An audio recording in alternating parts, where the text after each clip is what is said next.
La 10e édition du séminaire international du Building African Financial Market s'achève et se referme ce 2 juin 2022 ici à Douala au Cameroun avec une séance intense portant sur le marché financier durable en Afrique et sur la régulation du marché financier centré sur l'innovation technologique. On prépare à cette cérémonie de clôture le président de la BVRM et président de l'ASEA, le directeur général de la BVMAC et les représentants des marchés financiers africains.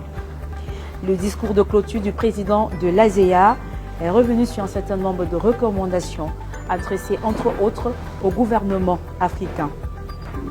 L'ASEA propose désormais au gouvernement d'inscrire clairement le développement des marchés capitaux comme un axe stratégique majeur dans les plans nationaux de développement afin d'accélérer la croissance et l'émergence économique et sociale des pays africains. Aux régulateurs d'anticiper et d'accélérer le développement technologique pour une inclusion boursière et financière en Afrique.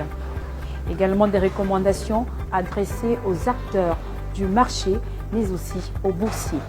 Et à ce propos, je vous invite à écouter le président de l'ASEA sur cette clôture, M. Edo Kossi Emononve, s'adresse aux acteurs du marché. La troisième recommandation est de mettre en œuvre toutes les actions visant à développer des activités de recherche, de diffusion d'informations, mais également d'accélération de la culture boursière sur notre continent. Et enfin, dernière recommandation pour les acteurs du marché, c'est de renforcer les actions de formation et de développement de capacités de tous les acteurs et du grand public pour créer les conditions de marché de capitaux africains vibrants, efficaces et transparents. Durant 2 jours, les acteurs boursiers d'Afrique centrale ont pu bénéficier des formations et d'expertises venues notamment du Ghana, de l'Afrique du Sud, de la Côte d'Ivoire ou encore du Maroc et de la Guinée équatoriale pour ne citer que cela.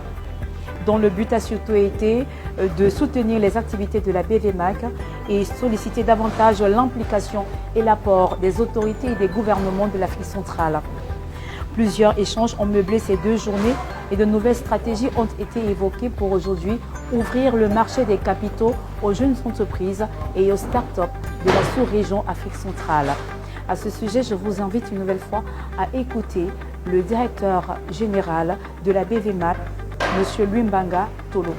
Nous avons un certain nombre de réformes que nous sommes en train de négocier avec le régulateur pour coter tous les jours. Pour améliorer un peu la communication financière, il faut que vous ayez à votre disposition des documents un peu standards de tout ce qu'on voit sur les autres places boursières. Donc ça, c'est aussi notre préoccupation. On est en train de s'en occuper. Mais également, il y a une série de réformes qui visent la liquidité du marché, c'est-à-dire la démocratisation du marché. Et on a une série de réformes qui sont aujourd'hui remontées au niveau du régulateur pour pouvoir permettre à ce que le ticket d'entrée sur le marché soit un peu faible.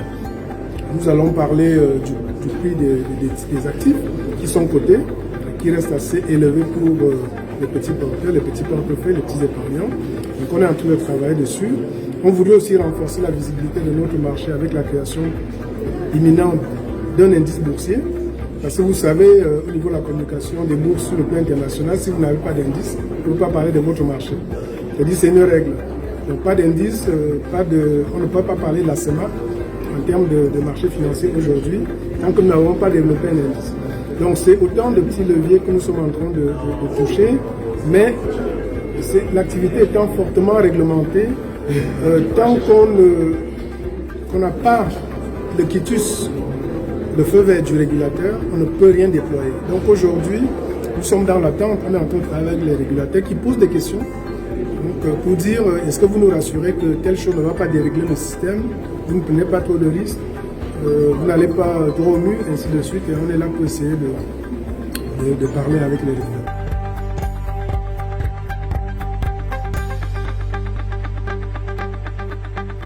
La 11e édition du Building African Financial Market se rendra du côté du Botswana qui accueillera les experts et les représentants des marchés financiers du continent. J'ai hâte de vous retrouver pour la 11e édition que notre cher ami vice-président, le DG de la Bourse du Botswana, a bien voulu accepter d'organiser au Botswana l'année prochaine. Merci, mon cher ami Tapelo.